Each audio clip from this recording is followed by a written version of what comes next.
प्यारे बच्चों, आपका दिन मंगलमय हो। अगर आप नए हैं तो चैनल को सब्सक्राइब कर लें। आज हम शुरू करेंगे पाठ नंबर 2 का अगला पार्ट। इसमें हमने पढ़ा था समाचार के तत्व कौन कौन से होते हैं। पहली वीडियो में हमने पढ़ा था नवीनता, उसके बाद दूसरा आएगा निकटता। निकटता जो है समाचार का अगला तत्व है। किसी भी समाचार संगठन में किसी समाचार के महत्व का मूल्यांकन अर्थात उसे समाचार पत्र या बुलेटिन में शामिल किया जाएगा या नहीं, इसका निर्धारण या निर्णय इस आधार पर भी किया जाता है कि वह घटना उसके कवरेज क्षेत्र और पाठक, दर्शक या श्रोता समूह के कितने करीब हुई है, यानी कि पाठकों के कितना पास है वो घटना, इसको भी जो है ध्यान में रखा जाता है। हर घटना का समाचारीय महत्व काफी हद तक उसकी स्थानीयता से भी निर्धारित होता है। जाहिर है सबसे करीब वाला ही सबसे प्रिय भी होता है। यह मानव स्वभाव है। स्वाभाविक है कि लोग उन घटनाओं के बारे में जानने के लिए अधिक उत्सुक होते हैं जो उनके करीब होती हैं, यानी कि वे घटनाएं समाचार जल्दी बनती हैं जो लोगों के ज्यादा करीब होती हैं, नजदीक होती हैं।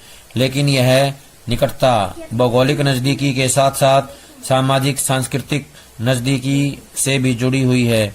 यही कारण है कि हम अपने शहर और आसपास के क्षेत्रों के अलावा अपने राज्य और देश के अंदर क्या हुआ यह जानने को उत्सुक रहते हैं। हम अपने देशवासियों से सामाजिक सांस्कृतिक रूप से जुड़े हुए हैं, चाहे वे हमसे सैकड़ों मील दूर बैठे हों।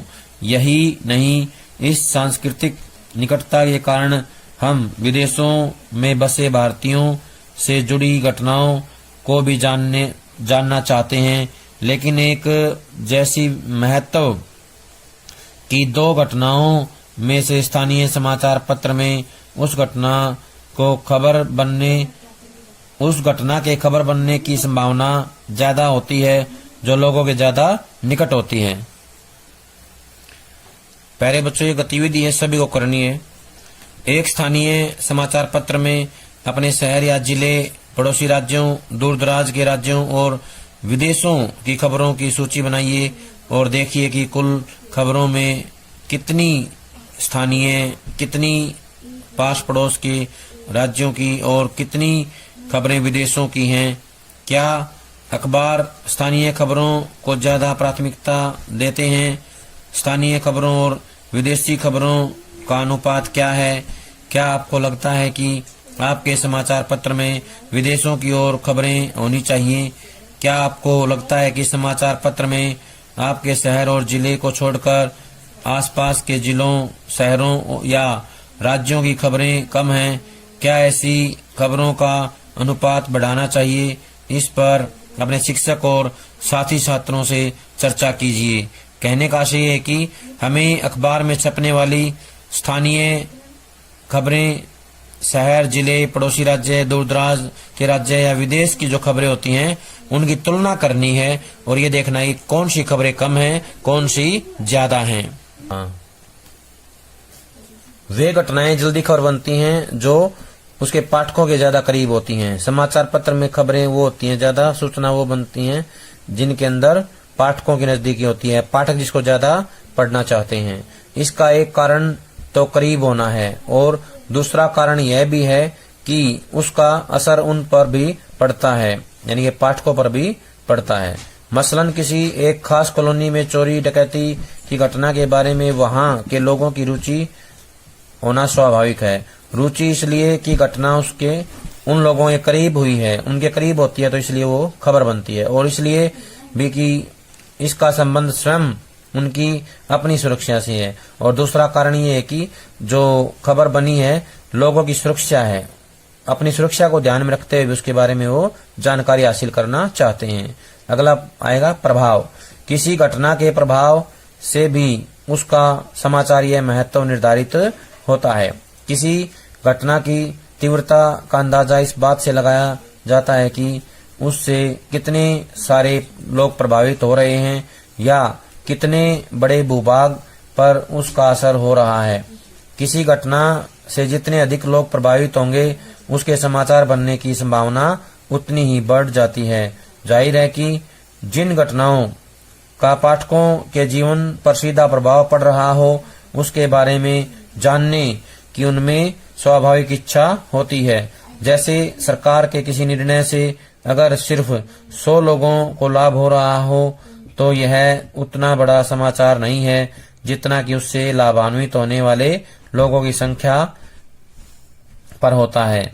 यानी कि अगर यही संख्या लोगों की 1 लाख हो, सरकार अनेक नीतिगत फैसले लेती है जिनका प्रभाव तात्कालिक नहीं होता लेकिन दीर्घकालिक प्रभाव महत्वपूर्ण हो सकते हैं। इसी दृष्टि से इसके समाचारीय महत्व को आंका जाना चाहिए। कहने का आशय है कि 100 लोगों पर प्रभाव पड़ेगा तो यह समाचार ज्यादा महत्वपूर्ण नहीं होगा, ज्यादा बड़ा नहीं होगा, लेकिन उससे लाभ प्राप्त करने वाले लाखों की संख्या में लोग होते हैं तो वो क्या है, महत्वपूर्ण समाचार हो जाता है और उसकी जो खबर की जो तुलना है वो पहले वाली से ज्यादा महत्वपूर्ण बन जाती है। तुलना करते हैं तो उसका महत्व ज्यादा सिद्ध होता है जिसका प्रभाव लाखों लोगों पर पड़ने वाला होता है। जन रुचि किसी विचार, घटना या समस्या के समाचार बनने के लिए यह भी आवश्यक है कि लोगों की उसमें दिलचस्पी हो, यानी कि लोग उसमें रुचि लें, वे उसके बारे में जानना चाहते हो। कोई भी घटना समाचार तभी बन सकती है जब पाठकों या दर्शकों का एक बड़ा तबका उसके बारे में जानने में रुचि रखता हो। हर समाचार संगठन का अपना एक लक्ष्य होता है, एक समूह होता है, लक्ष्य समूह होता है और वह समाचार संगठन अपने पाठकों या श्रोताओं की रुचियों को ध्यान में रखकर समाचारों का चयन करता है। लेकिन हाल के वर्षों में लोगों की रुचियों और प्राथमिकताओं में भी तोड़ मरोड़ की प्रक्रिया काफी तेज हुई है और यह भी सच है कि लोगों की रुचियों में परिवर्तन भी आ रहे हैं, बदलाव आ रहे हैं। कह सकते हैं कि रुचियां कोई स्थिर चीज नहीं है, गतिशील हैं, यानी कि रुचियां बदलती रहती हैं। कई बार इनमें परिवर्तन आते हैं तो मीडिया में भी परिवर्तन आता है, लेकिन आज मीडिया लोगों की रुचियों में परिवर्तन लाने में बहुत बड़ी भूमिका अदा कर रहा है, बहुत बड़ी भूमिका निभा रहा है। पत्रकारिता के मूल्य, यानी कि पत्रकारिता के कौन कौन से ऐसे मूल्य होते हैं जिनका हमें ध्यान रखना होता है। पत्रकारिता एक तरह से दैनिक इतिहास लेखन है, यानी हर रोज का इतिहास है। पत्रकार रोज का इतिहास अखबार के पन्नों में दर्ज करता चलता है। उसका काम ऊपरी तौर पर बहुत आसान लगता है लेकिन वह इतना आसान होता नहीं। उस पर कई तरह के दबाव हो सकते हैं। अपनी पूरी स्वतंत्रता के बावजूद पत्रकारिता सामाजिक और नैतिक मूल्यों से जुड़ी रहती है। उदाहरण के लिए सांप्रदायिक दंगों पर समाचार लिखते समय पत्रकार प्रयास करता है कि उसके समाचार से आग न भड़के, यानी कहीं कोई हिंसा न हो। वह सच्चाई जानते हुए भी दंगों में मारे गए या घायल लोगों के समुदाय की पहचान स्पष्ट नहीं करता। बलात्कार के मामलों में वह महिला का नाम या चित्र नहीं प्रकाशित करता ताकि उसकी सामाजिक प्रतिष्ठा को कोई धक्का न पहुंचे।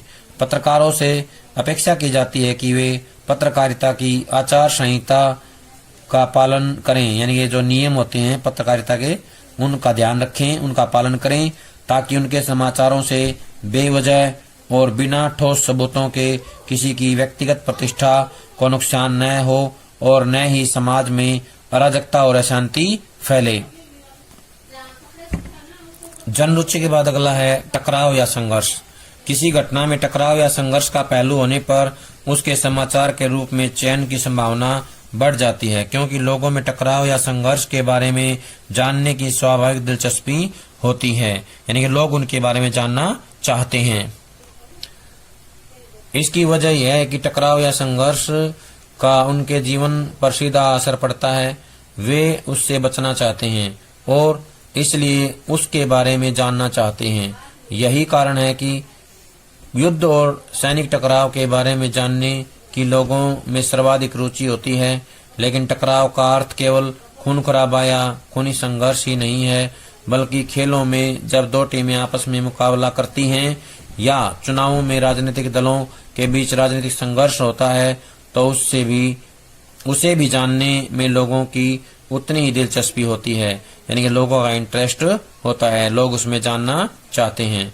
महत्वपूर्ण लोग, मशहूर और जाने माने लोगों के बारे में जानने की आम पाठकों, दर्शकों और श्रोताओं में स्वाभाविक इच्छा होती है, यानी कि महत्वपूर्ण लोगों के बारे में जानने की लोगों की इच्छा होती है। आम आदमी भी उसके बारे में जानना चाहता है। कई बार किसी घटना से जुड़े लोगों के महत्वपूर्ण होने के कारण भी उसका समाचार या महत्व बढ़ जाता है। जैसे अगर प्रधानमंत्री को जुकाम भी हो जाए तो यह एक खबर होती है। इसी तरह किसी फिल्मी सितारे या क्रिकेट खिलाड़ी का विवाह भी खबर बन जाती है, जबकि यह एक नितांत निजी आयोजन है। दरअसल लोग यह जानना चाहते हैं कि मशहूर लोग उस मुकाम तक कैसे पहुंचे, यानी कि वहां तक कैसे गए, उनका जीवन कैसा होता है और विभिन्न मुद्दों पर उनके क्या विचार हैं। लेकिन कई बार समाचार माध्यम महत्वपूर्ण लोगों की खबर देने के लोभ में उनके निजी जीवन की सीमाएं लांघ जाते हैं, यानी कि कुछ ऐसी बातें होती हैं जो उन्हें नहीं कहनी चाहिए, वो भी कह देते हैं।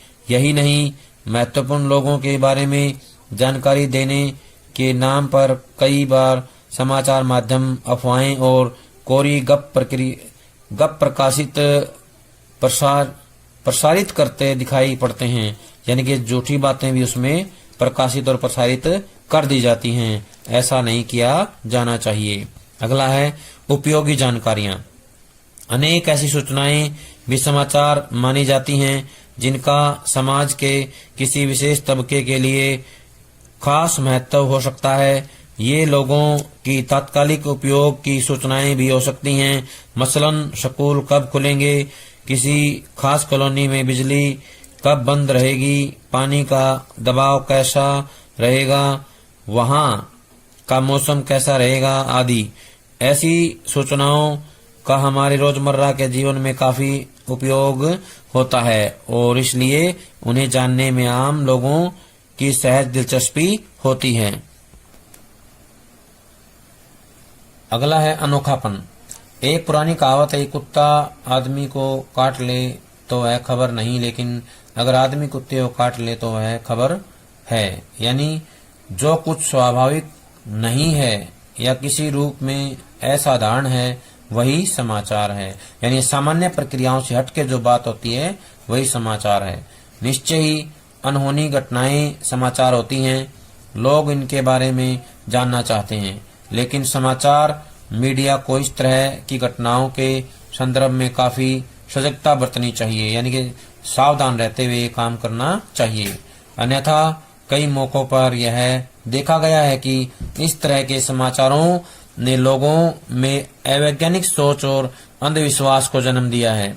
कई बार यह देखा गया है कि किसी विचित्र बच्चे के पैदा होने की घटना का समाचार चिकित्सा विज्ञान के संदर्भ से काटकर किसी अंधविश्वासी संदर्भ में प्रस्तुत कर दिया जाता है।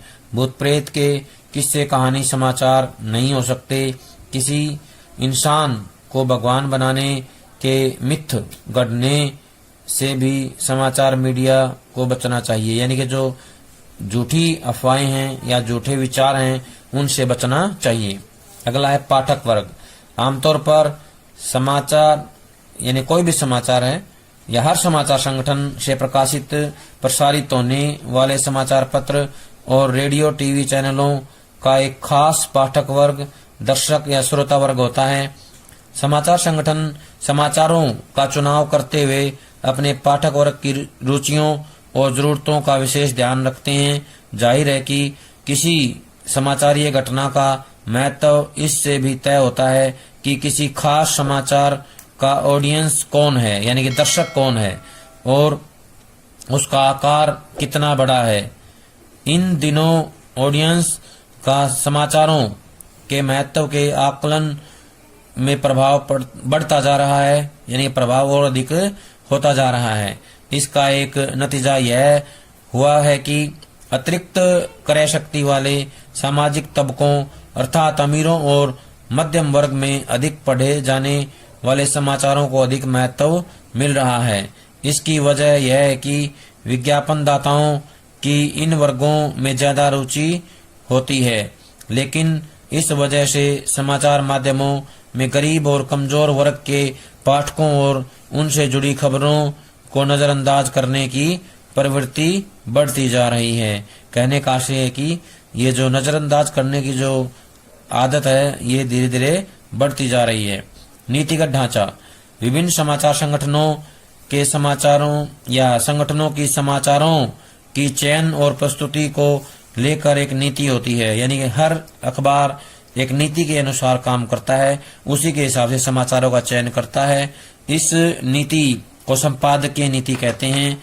संपादकीय नीति का निर्धारण संपादक या समाचार संगठन के मालिक करते हैं। समाचार संगठन समाचारों के चयन में अपनी संपादकीय नीति का भी ध्यान रखते हैं, यानी कि अपनी नीति को ध्यान में रखकर वो सारे काम करते हैं।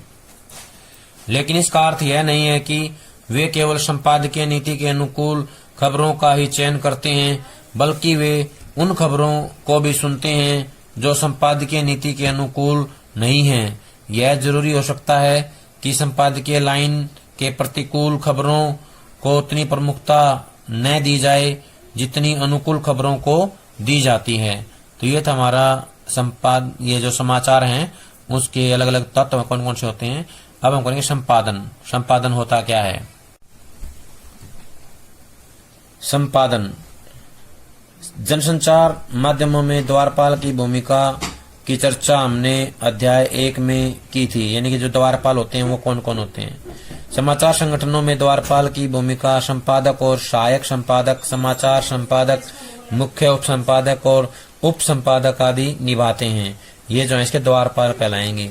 जैसे संपादक, सहायक संपादक, समाचार संपादक, मुख्य उप संपादक और उप संपादक, ये क्या है? द्वारपाल हैं।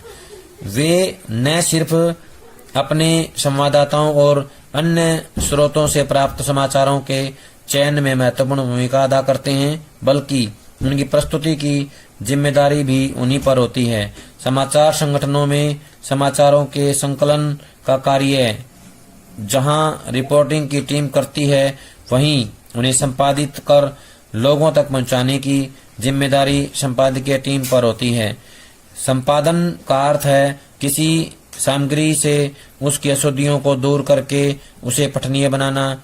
एक उप संपादक अपने रिपोर्टर की खबर को ध्यान से पढ़ता है और उसकी भाषा शैली, व्याकरण, वर्तनी तथा तथ्य संबंधी अशुद्धियों को दूर करता है।